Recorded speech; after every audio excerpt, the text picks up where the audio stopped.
Hi guys, for today's video I have my first Halloween tutorial for this year. I'm going to be showing you how to do a stitch mouth with special effects makeup. I'm starting off by putting my hair back because we don't want our hair getting tangled up in liquid latex. That will not be fun. Next, I'm removing the makeup where I'm going to be working. It is just better to work on a blank canvas and your natural skin when working with liquid latex and things like that. It will just stick better and be easier to work with. Next, I'm going in with some liquid latex. I'm not exactly sure what liquid latex this is. I will have it linked down below for you guys, but I highly recommend the Ben Nye liquid latex. It is a lot better than this one. So I'm just pouring the liquid latex in a dish and then on a little cosmetic wedge, starting off outlining where I want my wound to be. I kind of want to go up in like a smiling shape almost, but I don't want to take it too far back. Just kind of follow a shape like this and you will be fine. If you guys feel more comfortable kind of outlining it with like a eyeliner or a jumbo pencil or something like that, you can feel free to do that, but I prefer doing it freehand so it's more raw looking. This is my favorite way to kind of get that raw skin, fleshy look. What I'm doing is taking a tissue and pulling the two sides apart and ripping it into some thin strips. Then I'm just laying it on top of the liquid latex and ripping off any excess and just making sure that it's sticking down super well. After that is stuck down how I want it to be, I'm just going in and kind of cleaning up some edges. I really want it to be the thinnest near my mouth, kind of almost pointy there, and then gradually go back a little thicker towards the back of my face. It's going to be really hard to get them even, obviously, but just do the best you can. And then after I have the shape that I kind of want, I'm doing another thin layer of latex on top.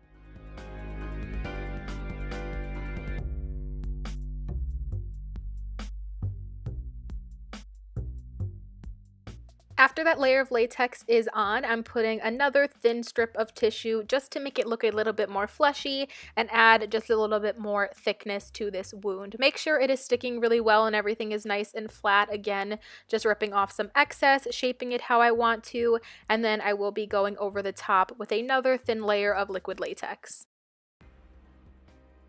I suggest being kind of careful with this layer of latex because since you do have a thicker layer now, it will kind of fold up on you and kind of almost crumple up easier. So just be super careful not to ruin that too much. And I also wanted to say to be super careful with getting liquid latex near your hairline because it will rip out baby hairs and it hurts a lot.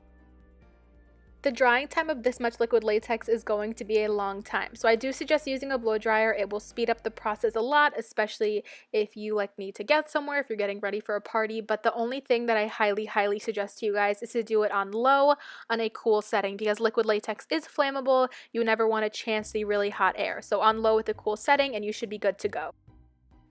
I'm just going to let you guys watch me do the second half of my face and have instructions on the screen just so I'm not distracting while talking and you guys can learn how to do this. So I hope you guys enjoy and I will be back to explain the rest.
Okay, cool. Now that both sides are done and dry, I'm going in with a tweezer and kind of further shaping it, kind of pulling out pieces I don't want, giving it more of a little bit of a roughness. I don't know, the tweezer is kind of just really convenient when pulling off latex. Just make sure to kind of hold your skin down. It will hurt a little bit less. I'm just doing that on both sides again, just to get my desired shape and effect of the wounds.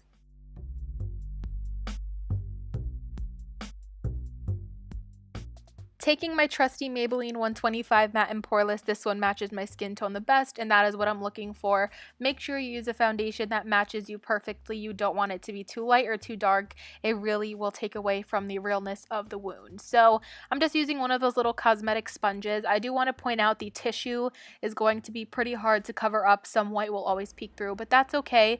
Since we will be going in with red and blood and things like that, it will cover that up better. And here I'm also just foundationing my chin, my lips, the bottom of my cheeks, around my nose, anywhere where I removed the foundation previously to make sure everything is one color and nice and blended.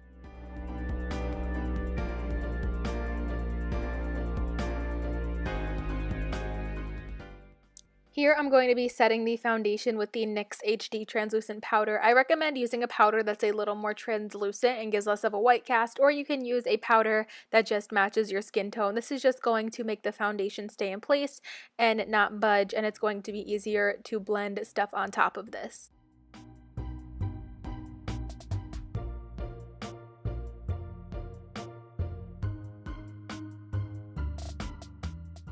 Going into my Mehron Makeup Bruise Wheel, I'm taking the red shade and kind of lightly fanning this and doing really light strokes of the red on top of the wound. I don't want to do too heavy or make it too dark. And then I'm going in with the same sponge that I had my foundation on and blending this out. The foundation is kind of just going to make it more subtle and really melt it into the wound and make it less of like a bright red. I feel like it almost turns it into like a pink and makes it look irritated and more like a scar at first. So then I'm just going to repeat that a few times. Again, just blending it out with the foundation that has the sponge on it, I feel like is crucial.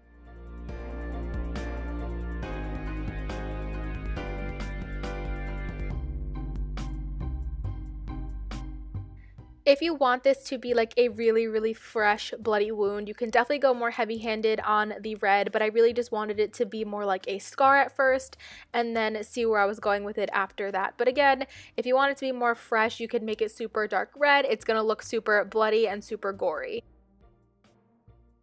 Back into the same paint wheel, I'm going in with the deeper red and kind of just drawing some lines, just add a little definition, just a little bit of a pattern to make it seem a little more real, and also kind of hitting the inner corners of my mouth, moving up onto the scar to give that like a connected feel, and again, just like a little more definition.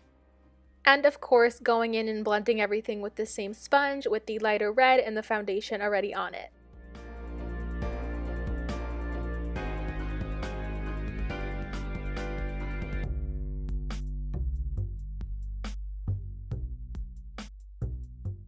Here I'm really focusing on the outer corners of my mouth, connecting on to the area with the latex and the tissue. I really want that to almost have like a little bit of a smiley effect, just so everything looks nice and connected and it seems more like a gradual scar going from my real mouth to the fake part. To give it more of a real effect, I'm going in with the red on a little sponge and really just stippling this across the wound, all over my real lips, around my mouth, and kind of just around that whole area to make it nice and red. I want the inner parts of my lips to look really like bloody and dry and crusty, so I'm going in first with a lip liner because I didn't want to put paint on the inside of my lips, and I'm just lining the very inside of my lips, as you can see right in there, like where you can barely see it. But the lip liner, I have to say, was super dry on top of all that foundation, and that wasn't working out too well for me. So then I just ended up taking the light red shade and the dark red shade mix. This was a lot more smooth and creamy, and it felt fine on the inside of my lips. Again, focusing on those corners and just in the middle inside of my mouth.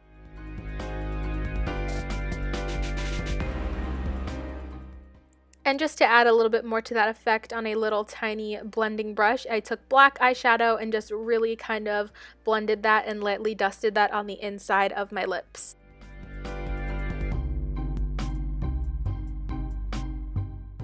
Moving on to the stitches, which I found so fun to do, I'm taking some black friendship bracelet string, which is kind of on the thicker side, so I had to kind of pull it apart to get a nice thin string. You can also use just like thread, which you would use to sew something, I guess. So I'm just measuring it to size, cutting it, and then to stick them on, I'm using some brush on eyelash glue, which is super easy to work with, super easy to apply. So I'm just sticking down the top and the bottom, letting it dry a little bit before I stick it down, and then I'm I'm going to be repeating that. I think I'm going to do 3 sets of crisscross stitches. So as you can see, I'm going to be doing the same thing for my next stitch, but making it cross over the previous one that I had just done. This stitch was a little long, so I had to cut it, but I don't recommend cutting it on your face. I would recommend making sure it's the right size before you actually glue it onto your face, because that big scissor really close to my face was just not safe. So like I said, I did jump a little ahead. I did finish my middle stitch, and now I'm working on my last one. So you should have 3 crisscross stitches. I guess it varies on your mouth length and size, but feel free to do stitches across the whole wound. I just didn't want to take away from it, so I went with just 3. And then I just added a little extra eyelash glue on top. Once that eyelash glue was dry, I took a little bit of red paint just to make like little dots and to make it look a little irritated where the stitches would actually be like little holes.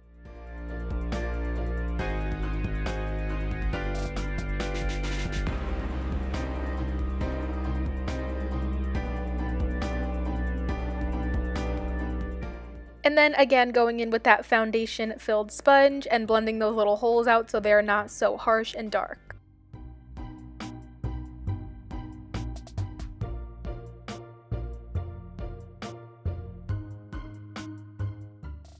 Here I'm going in with the Mayron Makeup Stage Blood. I love working with Stage Blood. It is super fun for me. I'm going in on a little Q-tip and I'm getting close. I'm sorry I'm kind of blocking it. I just wanted to make sure I didn't mess up these stitches. I am going in just on that inner part of my mouth that we were darkening before, and also hitting the edges of these stitches where I put those little dots.